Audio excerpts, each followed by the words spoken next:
Alright guys, I got a bit of an update on the Orchard situation. So, as you know, I sent them a demand letter recently because they've been collecting Tora's royalties for 9 years without permission. We never actually signed any deal with the Orchard ever.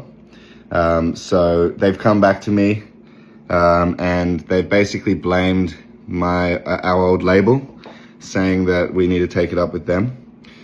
So I responded providing them proof that they're still collecting today. It was a screenshot from their own portal, which they didn't know I had.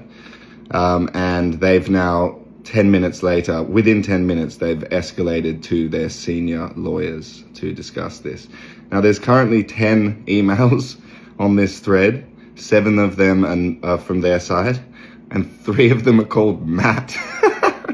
So, for the Matts who are listening, for you guys, just know that we're not gonna stop until we get justice here. So you guys need to meet our demands.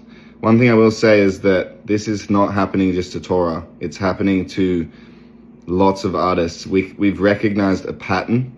Our neighboring rights agent has indicated to us that this is something that they see time and time again, the Orchard claiming rights that are not theirs.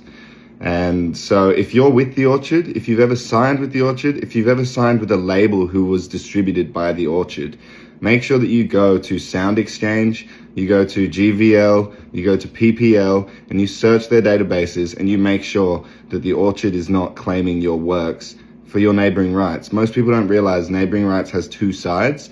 One is the performer's share, which is the people who played on the record, and the other one is the label share. And most people don't realize that they're entitled to both shares if they're an indie artist. The Orchard is exploiting that naivety. So make sure you go do a check, you tell your friends, you tell other artists who've ever been involved, this company is doing this and we need it to stop. The Orchard, it's time to stop.